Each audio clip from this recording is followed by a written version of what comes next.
একদল অসৎ, ঠগ, জোচ্চোর, বাটপার, ভণ্ড, প্রতারক, মিথ্যুকদের কবলে পড়েছিল বাংলাদেশ ক্রিকেট। মেটিকুলাস ডিজাইন, তাদের মেটিকুলাস ডিজাইনটা আমাদের ক্রিকেটটা ধ্বংস করে দেবার জন্য। যে বাংলাদেশ তারা দেখতে চায়, সেই বাংলাদেশে ঐক্যের নাম যে ক্রিকেট হতে পারে, এই আশঙ্কাটা প্রবলভাবেই তাদের মধ্যে ছিল বলে আমার আন্ডারস্ট্যান্ডিং। সেই কারণে ক্রিকেট ধ্বংসের সেই মেটিকুলাস ডিজাইন তারা করেছিল এবং সেই পথে এগিয়েও তো গিয়েছিল অনেকখানি। বিরাট বড় এক পদক্ষেপ নিয়েছিল টি-20 বিশ্বকাপে বাংলাদেশের না খেলাটা নিশ্চিত করার মাধ্যমে। আর যদি বাকিটুকুও করতে পারত, তাহলে আর বাংলাদেশে ক্রিকেট খেলা থাকার কোনো কারণ ছিল না। 12ই ফেব্রুয়ারি জাতীয় সংসদ নির্বাচনে যদি এই ষড়যন্ত্রকারীরা, যারা এই বাংলাদেশে টি-20 বিশ্বকাপ খেলতে দিতে চায়নি, যারা ক্রিকেট ধ্বংসের মেটিকুলাস ডিজাইনের সঙ্গে যুক্ত, তারা যদি রাষ্ট্র ক্ষমতায় চলে আসতো, তারা যদি পরবর্তী সরকার গঠনের ম্যান্ডেট পেয়ে যেত, তাহলে বাংলাদেশ ক্রিকেটের এটাই হয়ে যেত দ্য এন্ড। সেইখান থেকে আমরা ঘুরে দাঁড়িয়েছি, বাংলাদেশ ক্রিকেটটা এই যাত্রায় বেঁচে গিয়েছে বলে আমার কাছে মনে হচ্ছে। অন্ততপক্ষে সেই আশার জায়গাটা তৈরি হয়েছে। কেন আমি সেই আলোচনাটাই এইখানটাতে করছি? দেখুন, এইখানটাতে পক্ষ ছিল 3টা মেটিকুলাস ডিজাইনে আমার আন্ডারস্ট্যান্ডিং। প্রথম 2টা পক্ষ রাজনৈতিক বলতে নাম্বার 1 বাংলাদেশের অন্তর্বর্তীকালীন সরকার, আরও স্পেসিফিক করে বললে সেই সরকারের যুব ও ক্রীড়া মন্ত্রণালয়। কিন্তু সেটা ওভারঅল সরকারেরই যেই দর্শন, তারই প্রতিফলন আমাদের এই টি-20 বিশ্বকাপ খেলা না খেলা, ক্রিকেট খেলার প্রতি যে তাদের মনোভাব, এই সব কিছুর মধ্যে প্রতিফলিত হয়েছে। নাম্বার 2, বাংলাদেশের এই নির্বাচনে রাষ্ট্র ক্ষমতায় আসার জন্য যারা প্রবলভাবে আগ্রহী ছিল, প্রতিদ্বন্দ্বিতা করেছে, আগ্রহী তো যে কেউই থাকতে পারে, প্রতিদ্বন্দ্বিতা করেছে এবং সোশ্যাল মিডিয়াতে এমন একটা হাওয়া তৈরি করেছিল যে সরকার গঠনটা তাদের কেবলমাত্র সময়ের ব্যাপার। ওই অন্তর্বর্তীকালীন সরকারের উপরে তো তাদের প্রবল প্রভাব ছিল, তারাই হয়তো বা এই সরকার চালিয়েছে। ফলে 12ই ফেব্রুয়ারি যদি নির্বাচনটাতে তাদের যে একটা হিসাব ছিল, ভারত বিরোধিতার জিগিরটা জাগিয়ে রাখতে হবে 12ই ফেব্রুয়ারি নির্বাচন পর্যন্ত, এবং তাতে যদি ক্রিকেটকে স্কেপগোট করতে করবে, এবং তারা সেটা আসলে করেই ফেলেছে। এই রাজনৈতিক দল, এই রাজনৈতিক দর্শনের মধ্যে যারা রয়েছেন, তারা এইখানটাতে আরেকটা এইখানটাতে জায়গায় ছিলেন। এবং নাম্বার 3, বাংলাদেশ ক্রিকেট বোর্ড। অবশ্যই বাংলাদেশ ক্রিকেট বোর্ড, কোনো রকম কোনো দায় এড়ানোর সুযোগ নাই। আমিনুল ইসলাম বুলবুল ভাই বাংলাদেশের প্রথম ওয়ার্ল্ড কাপ টিমের ক্যাপ্টেন, প্রথম টেস্টের সেঞ্চুরিয়ান, আমাদের ক্রিকেটের কিংবদন্তি, এত কিছু বলে দায় এড়ানোর কোনো রকম কোনো সুযোগ আমি দেখতে পাচ্ছি না। এবং এই যে আমি 3টা জায়গার কথা বললাম, তার মধ্যে 2টা জায়গার বিদায় মোটামুটি ঘটে গিয়েছে, বাকি আছে আর আরেকটা জায়গা। বাংলাদেশ কি তাই ধ্বংসের হাত থেকে আমাদের ক্রিকেটটা বাঁচার আশাটা আমরা করতে পারি কিনা? দেখেন, টি-20 বিশ্বকাপে বাংলাদেশ খেলবে না ফ্রম দ্য ভেরি বিগিনিং, এইটাই ছিল স্ট্যান্ড, তাদের স্ট্যান্ড, এই 3 পক্ষেরই স্ট্যান্ড। এইখানে কোনো ক্রিকেট বোর্ড বাধ্যটাধ্য হয়েছে আমি এটা মানতে রাজি না। অবশ্যই তারাও এই ষড়যন্ত্রের পার্ট। মুস্তাফিজুর রহমানকে আইপিএল থেকে বাদ দেওয়াতে ভারত তাদের রাজনৈতিক স্বার্থ সিদ্ধির জন্য যেটা শুরু করেছিল, এবং সেইটা লুফে নিয়েছে আমাদের রাজনীতিবিদরা, আমাদের অন্তর্বর্তীকালীন সরকার, আমাদের ওই একটি নির্দিষ্ট রাজনৈতিক দল বা তাদের দর্শনের দল, এবং হচ্ছে গিয়ে আমাদের এই বাংলাদেশ ক্রিকেট বোর্ড। হিসাবটা খুব সহজ। হিসাবটা হচ্ছে গিয়ে ক্রিকেট খেলাটাকে বাংলাদেশের একটা ঐক্যের জায়গা, সেই ঐক্যটা বিনষ্ট করতে হবে। আমাদের তো অনেক কিছুই গিয়েছে, গত এই 1.5 বছরে আরও অনেক কিছু গিয়েছে। সো ক্রিকেটের এই ঐক্যটা নষ্ট করতে হবে। সেই নষ্ট করার জন্য যা যা করা দরকার তারা সেটাই করবেন। যিনি যুব ক্রীড়া মন্ত্রণালয়ের উপদেষ্টা ডক্টর আসিফ নজরুল পরবর্তীতে হয়েছেন, তিনি ওই যে মাস 6 আগে বলেছিলেন না যে ক্রিকেট হচ্ছে গিয়ে অন্য একটা দেশের হেজিমনি। সো যাদের মনোভাব এরকম, তারা তো ক্রিকেট খেলাটা নষ্ট করতেই চাইবেন। তার আগে যিনি যুব ক্রীড়া মন্ত্রণালয়ের উপদেষ্টা ছিলেন আসিফ মাহমুদ সজীব ভুঁইয়া, তিনি কিরকম বিসিবিতে একটা ইলেকশন দিয়েছেন সেটা আমরা দেখেছি না? দেখেছি তো। তার সময় যে তিনি ওই যে পরিবর্তন করে, সেগুলো আমরা আসলে দেখতে পেয়েছি। এখন বাংলাদেশ এইখানটাতে ভারতের মাটিতে গিয়ে টি-20 বিশ্বকাপ খেলবে না, বিষয়টা সেটা না। বিষয়টা ছিল আমরা বিশ্বকাপ খেলবো না, নো ম্যাটার হোয়াট। এবং মাঝখান দিয়ে পাকিস্তান ক্রিকেট বোর্ড, পাকিস্তান সরকার, যেই সব কিছু হয়েছে না, সবকিছু নাটক, সবকিছু ড্রামা। খুব সিম্পল আমি 2টা কথা বলি, খুব সিম্পল 2টা কথা।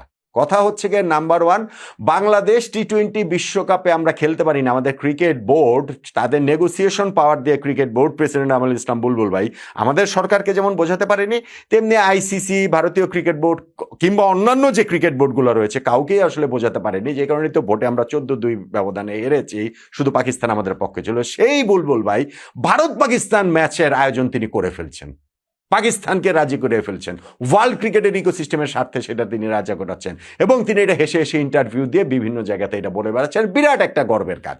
বাংলাদেশ ওয়ার্ল্ড কাপে খেলতে পারে নাই, ওইটা তিনি রাজি করাতে পারেন, কিন্তু পাকিস্তানের রাজি করিয়েছেন ভারতের বিপক্ষে, এইটা নাকি বিরাট একটা গর্বের কাজ। এই আমি একটা কথা বললাম। এবং আরেকটা জিনিস পাকিস্তানের পার্সপেক্টিভ থেকে, এই যে পাকিস্তান ভারতের বিপক্ষে ম্যাচ খেলবে না বলে যে থ্রেট করেছিল, বাংলাদেশকে যখন টি-20 ওয়ার্ল্ড কাপ থেকে বাদ দিয়ে দিচ্ছে, তখন পাকিস্তান যদি বলতো বাংলাদেশকে বাদ দিলে ভারতের বিপক্ষে ম্যাচ আমরা খেলবো না, তাহলেও বাংলাদেশ টি-20 ওয়ার্ল্ড কাপ থেকে বাদ হতো না, তাহলেও টি-20 ওয়ার্ল্ড কাপ থেকে আইসিসি বাংলাদেশকে বাদ দিত না, আইসিসি অত বড় ঝুঁকি নিত না।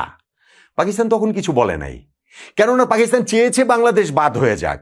কেননা ওই পাকিস্তান তাদের রাজনৈতিক দর্শন, আমাদের এই রাজনীতিবিদরা যারা এই যে নির্বাচনকে সামনে রেখে করেছেন তাদের রাজনৈতিক দর্শন, এবং সেইটার সঙ্গে এখনকার ক্রিকেট বোর্ডও যখন এলাই করেছে, এক হয়েছে, ফলে তাদের জন্য বাংলাদেশের বাদ হয়ে যাওয়াটা দরকার ছিল, তাদের জন্য এই ক্রিকেট ধ্বংস করাটা আসলে দরকার ছিল। কিন্তু এইখানে যেই ঘটনাটা ঘটেছে, 12ই ফেব্রুয়ারি যেই নির্বাচন হয়েছে, জাতীয় সংসদ নির্বাচন, সেইখানটাতে জনতার রায়ে তাদের ওই ষড়যন্ত্রের প্রতিফলন ঘটে নাই। তারা যাদেরকে চেয়েছিলেন রাষ্ট্র ক্ষমতায় আসুন, তারা আসেন নাই। ফলে এখন যে নতুন সরকার গঠিত হবে, সেইখানটাতে তারা ওই ক্রিকেট ধ্বংসের মেটিকুলাস ডিজাইনটা সামনে এগিয়ে নিয়ে যাওয়ার আর কোনো সুযোগ নাই। অন্তর্বর্তীকালীন সরকার মাইনাস, ওই যে একটা রাজনৈতিক গোষ্ঠী যারা অন্তর্বর্তীকালীন সরকারকে প্রভাবিত করেছে, তারাই একই আসলে শেষ পর্যন্ত, তারাও মাইনাস, মানে বিরোধী দলে মাইনাস।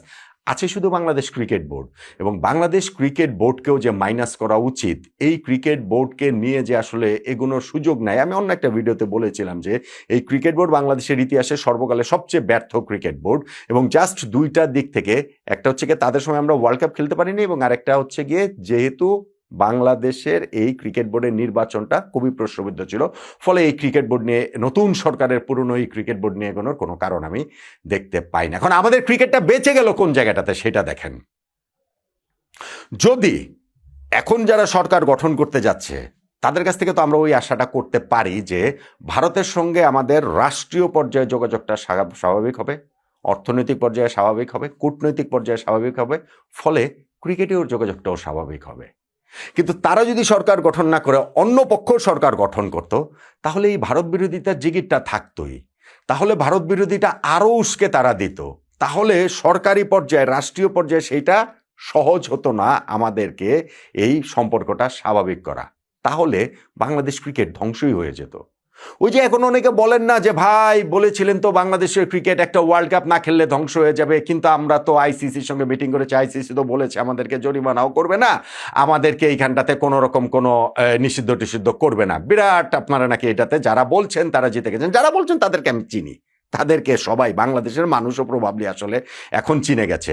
অনেক তো আসলে এই গুপ্তটুপ্ত থাকলেন, কিন্তু এখন বোধহয় মানুষ সেই জিনিসটা চিনে গেছে। যাই হোক, সো যদি এইখানটাতে বাংলাদেশে ওই তাদের প্রত্যাশিত কাঙ্ক্ষিত স্বপ্নের সেই সরকার গঠিত হতো, ভারতের সঙ্গে সেই বিরোধিতা থাকতোই, এবং সেই বিরোধিতা যদি থাকতো ক্রিকেটেও এই বিরোধিতা থাকতো, এবং থাকলে হতো কি, বাংলাদেশ ওয়ার্ল্ড কাপ ইস্যুতে নিষিদ্ধ হয় নাই, অন্য কোনো ইস্যুতে নিষিদ্ধ হতো। বাংলাদেশের এইখানে আইসিসির যে রেভিনিউ শেয়ারের ওই টাকাটা কেটে রাখেনি, অন্যভাবে কেটে রাখবে। বাংলাদেশকে ওয়ার্ল্ড ক্রিকেটে একঘরে করে দেওয়া ভারতের জন্য কোনো ঘটনা, ভারতের জন্য কোনো ঘটনাই আসলে না। আর কেউ ভাইবেন না যে বাংলাদেশের ক্রিকেট ছাড়া বিশ্ব ক্রিকেট চলতে পারবে না। পাকিস্তানের যেমন তাদের লেগাসি রয়েছে ক্রিকেটে, তাদের অনেক কিংবদন্তি রয়েছে, বহু বছরের ক্রিকেট রয়েছে, ভারত পাকিস্তান ম্যাচের সেই ভ্যালু রয়েছে, বাংলাদেশের কি আছে? বাংলাদেশ ভারতের সাথে পায়ে পাড়া লাগিয়ে ঝগড়া করে বাংলাদেশের ক্রিকেট সার্ভাইভ করার কোনো রকম কোনো চান্স ছিল না। অতএব আইসিসির এইখানটাতে মিটিং পিসিবিকে সাথে নিয়ে এখন বলা হচ্ছে যে না না বাংলাদেশের সম্মানের জন্য আমরা লড়েছি, আমাদের এইখানটাতে পাকিস্তান বলছে এইখানটাতে পাকিস্তানের চাওয়া পাওয়ার কিছু ছিল না। আরে ভাই, আমাদেরকে তো নির্বোধ মনে করেন, এই জন্য এইসব বুঝিয়ে দেন, কেননা এইসব অনেকের মগজে আবার ঢুকেও যায়। প্লেন অ্যান্ড সিম্পল আমি বলছি, আমাদের ক্রিকেট বোর্ড কি করতে পারতো, আমাদের বোর্ড প্রেসিডেন্ট কি করতে পারতো, ওগুলো নিয়ে তো অনেক আলোচনা করেছে, ওটা বাদ দেন।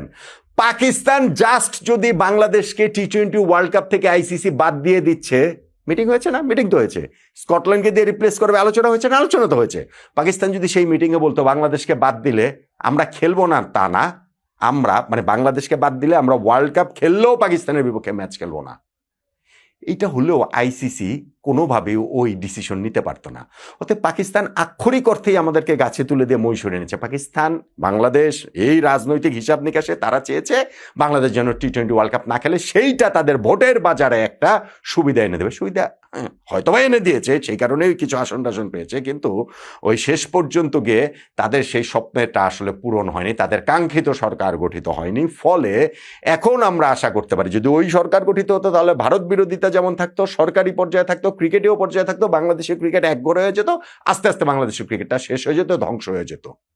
কিন্তু যেহেতু তাদের ওই সরকার গঠিত হয়নি, এখন আমরা প্রত্যাশা করতে পারি আমাদের রাষ্ট্রীয় পর্যায়ে ভারতের সঙ্গে যোগাযোগটা সহজ হবে, ফলে আমাদের ক্রিকেটীয় পর্যায়ে যোগাযোগটা সহজ হবে। এবং সেই ক্ষেত্রে আমি মনে করি অন্তর্বর্তীকালীন সরকার নাই, যারা ওই ষড়যন্ত্রের সঙ্গে আরেক পক্ষ যে জড়িত ছিল, রাষ্ট্রক্ষমতায় যারা যেতে চেয়েছে, এখন যেহেতু তারা বিরোধী দলে নাই, বাংলাদেশ ক্রিকেট বোর্ডের এই কমিটিকে যেভাবেই হোক গঠনতন্ত্রের মধ্যে থেকে, নিয়মের মধ্যে থেকে, এটা এমন কোনো কঠিন কাজ টাজ না, সেটাকে বদলে ফেলতে হবে।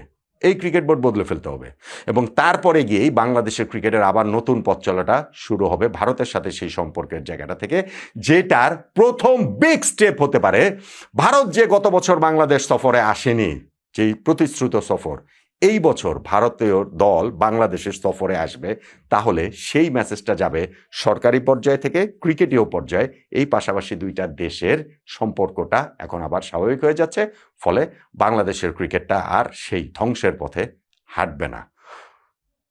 ওই আশাটাই আমরা এই মুহূর্তে দাঁড়িয়ে অত্যন্ত স্বস্তির সঙ্গে 12ই ফেব্রুয়ারি নির্বাচন করে যাওয়ার পরে সেই আশাটা তো করতেই পারি, বাংলাদেশের ক্রিকেটটা এইবার এই দফায় বেঁচে গেল, নয় কি?